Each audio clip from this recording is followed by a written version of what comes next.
Dayton Dayton Dayton Dayton Dayton Dayton Dayton Dayton Dayton Dayton Dayton Dayton Dayton Dayton Dayton Dayton டிங் டிங் டிங் டிங்.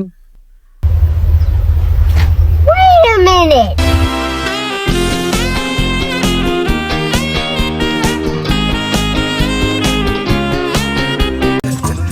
சிரிச்சா மாதிரியே இருக்கணும். So hi guys, இன்றைக்கி நம்ம என்ன பார்க்க போகிறோம் அப்படின்னா, சமீப காலமாக எந்த ஒரு படமும் உருப்படியாக வரலை.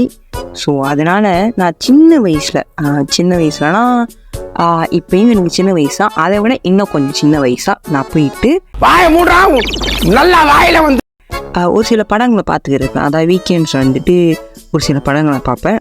படங்களில் கத்தூன்ஸாக அந்த கத்தூன்ஸ் வந்து டிடெக்டிவ் கார்னர் சொல்லிட்டு ஒரு கத்துன்னு வரும். அது என்னென்னா சீரீஸ் பை சீரீஸாக வரும். ஒரு எபிசோட், 2வது எபிசோட், 3வது எபிசோட். அதாவது என்னென்னா வீக்கெண்ட் ஒரு வாரத்தில் 4 வீக்கெண்ட் வருதா, அப்போ ஒரு 3-4 எபிசோட் அது ஓடும். ஓகே, சீரீஸாக வரும். அதுக்கப்புறம் எங்கள் கையில் லேப்டாப் இந்த மாதிரி இன்டர்நெட் கிடச்சதுக்கப்புறம் மூவிஸ்னு அப்படின்னு பார்த்தோம். டிடெக்டிவ் கார்னர்லேயே மூவி வெர்ஷன் ஒன்று இருக்குது. இப்போ இந்த சீரீஸ்க்கும் மூவிக்கு என்ன வித்தியாசம் அப்படின்னா, ஐயோ பேசாம தூங்கி இருக்கலாம், நானே வந்து மாட்டிக்கிட்டனே. சீரீஸில் நடக்கிறது மூவியில் இருக்காது, மூவியில் நடக்கிறது சீரீஸில் இருக்காது. என்னடா சொல்கிறேன் அப்படின்னா, சீரீஸ் வந்து அன்ரிலேட்டட் டு த மூவி, அது ரெண்டுமே ஒன்றா இருக்காது, டிஃப்ரெண்ட் இதில் இருக்கும். சில இது வந்து ஒரே மாதிரி இருக்கிற மாதிரி இருக்கும். ஆனால் பல ஏன்னா நிறைய மூவிஸ் வந்துருக்கு, அது வந்து சீரீஸோட கனெக்ட் இல்லாமல் இருக்கும், அன்ரிலேட்டடாக இருக்கும். ஸோ இப்போ என்னன்னா, நான் இதெல்லாம் பார்க்கும்போது என்ன யோசனை, ஒய் நாட் இந்த டிடெக்டிவ் கார்னரை நம்ம வந்து தமிழில் ரீமேக் பண்ண என்ன அப்படின்னு. ஏன்னா என்னென்னமோ ரீமேக் பண்ணுறோம், இந்த டிடெக்டிவ் கார்னரை ரீமேக் பண்ணாதான் என்ன அப்படின்னு தோணுச்சு.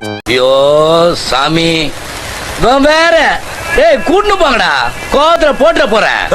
ஸோ முதல்ல டிடெக்டிவ் கார்னர்னா என்னதுன்னா, அது ஒரு ஜப்பனீஸில் வர ஒரு காமிக்ஸ். இது அந்த காமிக்ஸை சீரீஸாக எடுத்தாங்க, சீரீஸ் வந்து மூவியாக எடுத்தாங்க. நிறைய சீரீஸ் இருக்குது, அது எத்தனையோ 1000 எபிசோட் இருக்குது, அதெல்லாம் நான் ஒன்றும் பார்க்கல. ஆனால் வந்து இந்த மூவி வந்து நிறைய மூவி இருக்குது, அது செம்மையாக இருக்கும், சூப்பராக இருக்கும். மோஸ்ட்லி அந்த மூவிஸ் எல்லாமே 2 hours கூட இருக்கும். ஸோ அவ்வளோ போரிங்காக இருக்காது, நல்லா ஆக்ஷன் இருக்கும், காமெடி இருக்கும், எல்லாமே கலந்த ஒரு சின்ன பிள்ளைங்க பார்க்கக்கூடிய ஒரு படம். ஸோ ஓவரால் இந்த டிடெக்டிவ் கார்னர் கதை என்ன பார்த்தீங்கன்னா, வந்து டிடெக்டிவ் இருக்கிறதுனால கண்டிப்பாக டிடெக்டிவ் வேலை பார்ப்பாங்களா. ஆனால் யார் டிடெக்டிவ் பார்ப்பாங்க அப்படின்னா, ஒரு சின்ன பையன். இந்த சின்ன பையன் யார் அப்படின்னா, ஒரு பெரிய பையன்லேருந்து சின்ன பையனாக ஆன கதை. ஸோ இப்போ இவன் வந்து அவன் சின்ன பையனாக ஆனால, அதாவது ஒரு பெரிய பையன் சின்ன பையனானால, இப்போ இவன் வந்து எப்படி பெரிய பையனாக ஆக போகிறான், இதுக்கு காரணமானவங்களை எப்படி அவன் வந்து பிடிக்க போகிறான் அப்படின்னா, இந்த ஜேர்னி தான் வந்து இந்த படமே. ஸோ இதில் வந்து நிறையா சேலஞ்சஸ் இருக்கும். லைக் அவன் நிறைய விஷயங்கள், நிறைய க்ரைம்ஸ், நிறைய இதை வந்து அவன் இன்வெஸ்டிகேட் பண்ணுவான் together with the help of அதர்ஸ்லாம். அவனை சுற்றி பல கேரக்டர்ஸ் இருக்கும். அதை வச்சு இந்த படம் ஓடும். இந்த படம் மட்டும் இல்லை, இந்த சீரீஸும் ஓடிட்டு இருக்கும். ஸோ நிறைய இது இருக்குது. ஸோ இப்போ வந்து நான் என்ன சூஸ் பண்ணியிருக்கேன் அப்படின்னா, நான் பார்த்த படங்களே the last ship in the sky, அது வந்துட்டு ரொம்பவே இன்ட்ரெஸ்டிங்கான இது. ஏன்னா அதில் ஆக்ஷன் நிறையா இருக்கும் அண்ட் ஒரு மாதிரி நல்லா இன்ட்ரெஸ்டிங்காக இருக்கும் அந்த lost ship in the sky. அப்போ அந்த படத்தை தமிழ் ரீமேக் பண்ணால் எப்படி இருக்கும் என்று ஒரு சின்ன கற்பனை. Okay, so first of all இதில் கூடோ சினிச்சி, இதுதான் அந்த மெயின் கேரக்டர், ரைட்டா? இந்த கேரக்டர் யார் ப்ளே பண்ணுவா அப்படின்னா, நம்ம விஜய். ஸோ இப்போ இதில் என்னென்னா, இந்த பெரிய பையன் சின்ன பையன் ஆகணும், ரைட்டா? அந்த சின்ன பையன் பேர் தான் கானன். இப்போ இந்த கானன் யார் இருப்பா, அதுவுமே விஜய் தான். எப்படி அப்படின்னு கேட்டால், அதான் டிஏஜிங் வந்துருச்சு. டிஏஜிங் வச்சு நம்ம என்ன வேணாலும் பண்ணலாம். ஸோ அதனால் பெரிய வயசு சினிஷி கூடுவன், அதாவது நம்ம விஜயை வந்துட்டு இதில் வந்து கானனாக டிஏஜிங் பண்ணி நம்ம வச்சுருவோம். அடுத்து ரான் யாருன்னு பார்த்தீங்கன்னா, கூடோ சினிஷோட சின்ன வயசுலேருந்து ஃப்ரெண்டு. இவங்க வந்து லவ்வர்ஸாகவும் இருப்பாங்க. அதாவது இந்த படத்தோட ஹீரோயின் இவங்க வந்து ரான். இவங்க வந்து யாராக இருக்கலாம் அப்படின்னா என்ன ப்ரெடிக்ட் பண்ணியிருக்கேன்னா, ஒன்று காஜல் இல்லைனா அசின். Most probably Asin. அவங்களுக்கு வந்து இந்த ரோல் செம்ம சூட்டபுளாக இருக்கும். ஏனென்றால் ரான் கேரக்டர் வந்துட்டு ஒரு இன்னசென்ட்டான கேரக்டர், ஆனால் போல்டாக இருக்கணும். அந்த மாதிரி ஒரு கேரக்டர். ஸோ எனக்கு அப்படி யோசிக்கும் போது அசின் கொஞ்சம் கண்ணுக்கு அப்படியே வந்துட்டு போனாங்க. ஸோ அதனால் அவங்க ஓகே. இப்போ விஜய் குடோ ஷினிச்சி அப்படி பார்த்தோம்னா அவருக்கு அந்த இன்வெஸ்டிகேஷன் மூடா அந்த அந்த அந்த ஜோனில் அவர் பார்க்க ரொம்ப நல்லா இருப்பார். ஸோ அதனால அதுவும் இல்லாமல் அவர் டிடெக்டிவாக இருந்ததே இல்லை. துப்பாக்கி படத்தில் அது என்ன ஏஜெண்டா என்னென்னமோ ரோலில் இருப்பார். ஸோ அதனால் வந்துட்டு ஒரு டிடெக்டிவ் ரோலாக இது வரைக்கும் யார் ப்ளே பண்ணியிருக்கா, என் மண்டையில் தோன்ற ஒரே ஆள் விஷால் அவர் தான். ஸோ மேபி டிடெக்டிவாக விஜய் பண்ணால் நம்ம குடோ ஷினிஷா இருந்தால் நல்லாயிருக்கும். அதுக்கப்புறம் இதில் வந்து முக்கியமான இன்னொரு கேரக்டர் கோகோ மௌரியா. இவர் வந்து யார் அப்படின்னா நிழல்களின் ரவி. நான் பேரை கரெக்டாக தான் சொல்கிறேன்னு நினைக்கிறேன். இவர் இருந்தால் பெட்டராக இருக்கும். ஏன்னா இந்த ரோல் வந்து இந்த மௌரி கேரக்டர் வந்து ஒரு காமெடியான ஒரு ரோல். அது வந்து கொஞ்சம் இன்டென்ஸான அப்பப்போ சீரியஸாக இருக்கிற ஒரு ரோல். ஸோ இதுக்கு வந்து அவர் இருந்தால் கரெக்டாக இருக்கும்னு தோணுது. ஏன் அவர் அப்படின்னா இந்த ரோல் கொஞ்சம் வயசான கேரக்டராகவும் இருக்கணும், அவரோட வாய்ஸுமே கொஞ்சம் நல்லா இருக்கணும். ஸோ அதனால இந்த கேரக்டர் வந்து சுட்டபுளாக இருக்கும்னு நினைக்கிறேன்ல. இவர் யார் அப்படின்னா ரானோட அப்பா. இவர் வந்து ஒரு ப்ரைவேட் டிடெக்டிவ். ஸோ குடோ ஷினிச்சி சின்ன வயசானவரை.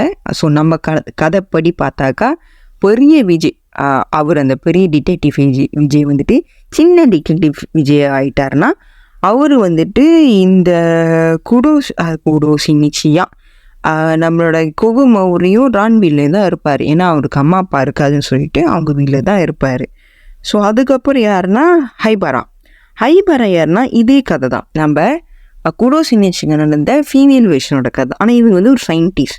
ஸோ இவங்க வந்து எனக்கு நித்யா மேனன் இருந்தால் கரெக்டாக இருக்கும்னு தோணுது. அது ஏன்னு தெரியல, நான் அவங்கள தான் சூஸ் பண்ணேன் நித்யா மேனன்னா ஆஸ் அ ஹைபரா கேரக்டர். ஸோ இந்த ஹைபரா கேரக்டரை வந்துட்டு அது அந்த வில்லன் கூட ஒர்க் பண்ண ஒரு கேரக்டர் அந்த சயின்டிஸ்ட். ஸோ அவங்ககிட்டேயும் தப்பிக்கிறதுக்காக அந்த ஒரு பில்ஸ் இருக்கும், அதுதான் வந்து அந்த பெரிய அடால்ட்லேருந்து சின்ன வயசாக மாற்றுறது சைல்டுக்கு. ஸோ அவங்க கன்சியூம் பண்ணி தப்பிச்சு வந்துடுவாங்க. ஸோ இவங்களுமே கார்னன் கூட வந்து ட்ராவல் பண்ணுவாங்க. ஸோ இதுக்கு வந்து மேபி நித்யா மேனன் தான் ஓகேயாக இருக்கும்னு நினைக்கிறேன். ஏன்னா நித்யா மேனனுக்கு அந்த சீரியஸ் ஃபேஸ் இருக்குது. ஏன்னா ஹைபரா வந்து இப்போது சீரியஸாக தான் இருப்பாங்க. விருந்தாளிக்கு பிறந்த கசுமாலம் என்னைய டபாய்க்கிறிய நீ போறம்போக்கு. அதுக்கப்புறம் ரான் கூட ஒரு ஃப்ரெண்டு இருக்கும் சுனோக்கோன்னு சொல்லிட்டு. ஸோ அந்த சொனோக்கோ கேரக்டர் யாருன்னா maybe Kajal Agarwal. So maybe Kajal Agarwal இருந்தால் கொஞ்சம் நல்லா இருக்கும்னு நினைக்கிறேன். ஏன்னா ஏன் காஜல் அகர்வால் அப்படின்னா சொனோக்கோ வந்துட்டு கொஞ்சம் பணக்கார பிள்ளை. யாருக்குடா பணக்கார லுக் இருக்குன்னு பார்த்தா காஜல் அகர்வாலுக்கு கொஞ்சம் இருக்குது. ஸோ அதனால் நான் அவங்களுக்கு வந்து இந்த ரோலெல்லாம் கொடுத்துருவேன். அடுத்து யார் அப்படின்னா அந்த படத்துக்காகவே வந்து கைட்டோக்கின்னு சொல்லிட்டு ஒரு திருட வருவான். அவன் வந்து மேஜிக் பண்ணுவான். ஆனால் இதில் என்னென்னா இந்த கைட்டோக்கின் ஏறக்குறைய குடோ ஷினிச்சி லுக்கில் இருக்கணும். அதனால நான் சூஸ் பண்ண யாருன்னா ஜே. ஏன்னா ஜே வந்து ஒரு மாதிரி விஜய் மாரி இருக்கிறதுனால நான் குடோ ஷினிச்சியை வந்துட்டு அது குடோ ஷினிச்சி. ஐயோ இந்த பேரை வச்சுக்கிட்டு தலைவலி. நம்மளோட கைட்டோக்கிட்ட வந்துட்டு நான் ஜெய்க்கு கொடுத்துறேன். ஸோ கொஞ்சம் மெஜிஷியனாக அவர் கொஞ்சம் நல்லாயிருக்கும். ஏன்னா பெலூன் படத்தில் க்ளவுனாக வருவார் போல். சரி அதுக்கு வரலாம் நம்ம மெஜிஷியன் கேரக்டர் கொடுத்தோம், திருடன் மெஜிஷியன்.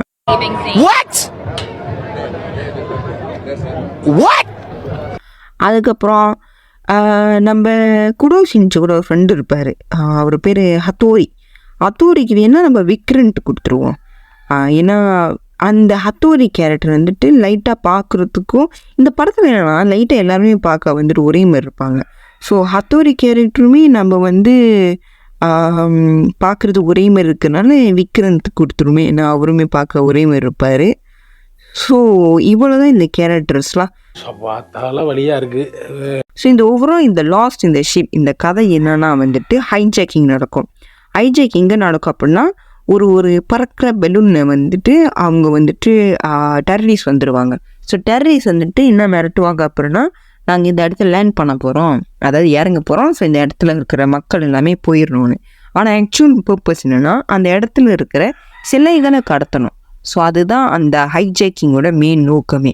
ஸோ இதை வச்சு எப்படி நம்ம கார்னன் வந்து அந்த கப்பலில் இருந்தவங்களை காப்பாற்றினாங்க, எப்படி அந்த ஸ்டாச்சு திருடுறதுலேருந்து காப்பாற்றினாரு, அப்படின்னா இந்த ஹோல் கதையெல்லாம். ஸோ இது ஒரு ஆக்ஷன் த்ரில்லர் அப்புறம் கொஞ்சம் ரொமான்டிக்காக இருக்கும் இதில். ஸோ அதனால் இது வந்து ஒரு பக்கா மாஸ் ஃபிலமாக நம்ம எடுக்கலாம். ஆனால் இவங்க எடுக்க மாட்டாங்க எனக்கு தெரியும். ஸோ அதனால் வந்துட்டு அந்த மேபி காமன் கேரக்டர் செய்யறதுக்கு கொஞ்சம் கஷ்டம் தான். மேபி டிஏஜும் கொஞ்சம் ப்ராப்பராக இருந்தால் செய்யலாம். பட் இது ஒரு அருமையான ஒரு ஸ்டோரி. ஸோ அவ்வளோதான்.